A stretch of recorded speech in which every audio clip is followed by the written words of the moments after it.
Kurnool medical కాలేజ్లో ragging కలకలం రేపుతోంది.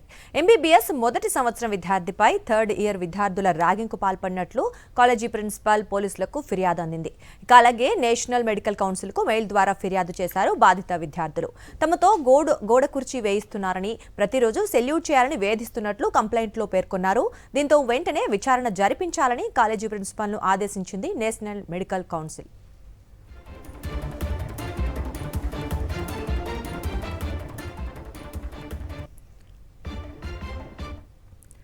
ఇక దీనికి సంబంధించి మరిన్ని అప్డేట్స్ కరెస్పాండెంట్ లోకేష్ అందిస్తారు.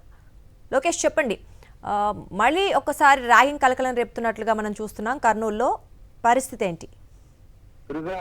మరొకసారి కర్నూలు మెడికల్ కాలేజ్ లో యొక్క ర్యాగింగ్ భూతం అనేది కలకలం రేపుతున్న పరిస్థితి అయితే కనపడుతుంది. ఏదైతే థర్డ్ ఇయర్ సీనియర్ విద్యార్థులు అయితే మొదటి సంవత్సరంలో అవుతున్న విద్యార్థులపై ర్యాగింగ్ కు పాల్పడుతున్నారంటూ ఈ యొక్క నేషనల్ మెడికల్ కౌన్సిల్ కి మెయిల్ ద్వారా ఈ యొక్క బాధితుడు ఫిర్యాదు చేయడం జరిగింది. ఈ నేపథ్యంలో ఈ యొక్క మరొకసారి ర్యాగింగ్ జరుగుతుందనే విషయాన్ని బయటపడిన పరిస్థితి కనపడుతుంది. గత సంవత్సరం మనం చూసుకున్నట్లయితే అదే విద్యార్థులను ర్యాగింగ్ చేస్తూ మరొకసారి కంప్లైంట్ అయితే ఫిర్యాదు అయితే చేయడం జరిగింది. అప్పుడు ర్యాగింగ్ జరగట్లేదు అంటూ సీనియర్ విద్యార్థులతో జూనియర్ విద్యార్థులతో అక్కడున్న ప్రిన్సిపాల్ మాట్లాడడం జరిగింది. అయితే అయినప్పటికీ కూడా మరొకసారి ఈ యొక్క ర్యాగింగ్ అనేది బయటపడి ఉన్న పరిస్థితి కనపడుతుంది. సీనియర్లకు జూనియర్లు సెల్యూట్ చేయాలా, అంతేకాకుండా వారి నిత్యావసర వస్తువులు కూడా ఈ జూనియర్లే తీసుకురావాలంటూ హుకుం జారీ చేయడం జరిగింది. అయితే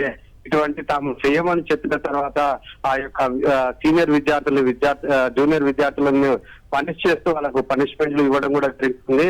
ఏదైతే చదువుకోవడానికి వచ్చిన తమకు ఇటువంటి ర్యాగింగ్ వలన ఇబ్బంది కలుగుతుందనే ఒక ఉద్దేశంతోనే వారు పైకి ఫిర్యాదు చేయడం జరిగింది. ఈ నేపథ్యంలో ఆ యొక్క కాలేజ్ ప్రిన్సిపాల్ కూడా మరొకసారి ఆ సీనియర్లతో పిలిపించి మాట్లాడుతున్న పరిస్థితి కనపడుతుంది. మొత్తం మీద ఆ ర్యాగింగ్ జరగట్లేదు అని చెప్తున్నప్పటికీ కూడా ఇటువంటి ర్యాగింగ్ కలకలం రేపడం అనేది విద్యార్థుల్లో భయాందోళన కలిగిస్తున్న పరిస్థితి కనపడుతుంది. గత సంవత్సరం మనం చూసుకున్నట్లయితే అటువంటి కొంతమంది విద్యార్థులు కూడా ఈ యొక్క చదువుని వదిలేసి వెళ్తున్నారు. ఎందుకంటే ర్యాగింగ్ అనేది చాలా తీవ్రంగా చేస్తున్నారంటూ ఫిర్యాదులు అందాయి. అయినప్పటికీ ఆ యొక్క కాలేజ్ యాజమాన్యం దాన్ని దృష్టిలో పెట్టుకొని సీనియర్లకు చెప్పే ప్రయత్నం అయితే చేస్తున్నారు. అయినప్పటికీ కూడా ఇటువంటి ర్యాగింగ్లకు పాల్పడితే తాము చదువుకోవడం కష్టమవుతుందంటూ ఈ యొక్క బాధిత విద్యార్థులు అయితే వాపోతున్న పరిస్థితి కనపడుతుంది. దుర్గా.